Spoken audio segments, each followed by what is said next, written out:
গোটা রংপুর মানে মেডিকেল যে আছে ওয়ার্ড গেলে প্রত্যেকটা বাথরুমে যা দেখেন কি অবস্থা। অক্সিজেন নিয়ে যায়, টাকা দিছে ওইখানে দিছে, সবকিছু কিনতে হচ্ছে। একটা সিরিজ যদি আমাদের কিনতে হয়, আমরা গরিব মানুষ কি করব? দালালদেরকে আমরা ধরার চেষ্টা করতেছি, এটা একটা সংঘবদ্ধ চক্র, আমরা চক্রটাকে ধরার চেষ্টা করতেছি। বিভাগের ৮ জেলার মানুষের চিকিৎসা সেবার শেষ আশ্রয়স্থল রংপুর মেডিকেল কলেজ হাসপাতাল। তবে টাকা ছাড়া কোনো কাজই হয় না হাসপাতালটিতে।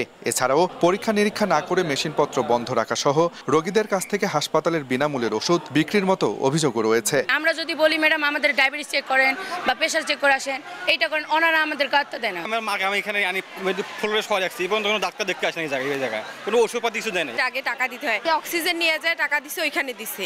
টাকা আছে তারা যে বড় বড় ক্লিনিক ভালো ভালো জায়গায় স্থান নেয়, কিন্তু যারা সাধারণ মানুষ গরিব অসহায় তারা কোথায় যাবে? বিভিন্ন সময় রোগীদের করা অভিযোগে সোমবার রমেক হাসপাতালে অভিযান চালায় দুর্নীতি দমন কমিশন। এ সময় অভিযোগের সত্যতা মিলেছে বলে জানায় সংস্থাটি। ডাক্তারদের অনুপস্থিতি এবং মেশিনারি বন্ধ থাকা, প্যাথোলজিক্যাল যে মেশিনারি, এগুলো নিয়ে বিভিন্ন ধরনের দালালদের দৌরাত্ম, এসব বিভিন্ন অভিযোগ ছিল। আমরা বেশ কিছু অভিযোগের সত্যতা পেয়েছি। আমরা যথাসময়ে এটা প্রধান কার্যালয়ে প্রতিবেদন আকারে প্রেরণ করব। দায় সারা জবাব দিলেন হাসপাতালের পরিচালক। আমরা চেষ্টা চালিয়ে যাচ্ছি পরিষ্কার পরিচ্ছন্নতা মেনটেন করার জন্য আমাদের সীমিত জনবল দিয়ে। প্রতিদিন গড়ে 2 থেকে 2.5 হাজার মানুষ চিকিৎসা নেন এই হাসপাতাল থেকে। আব্দুর রশিদ জীবন, সময় সংবাদ, রংপুর।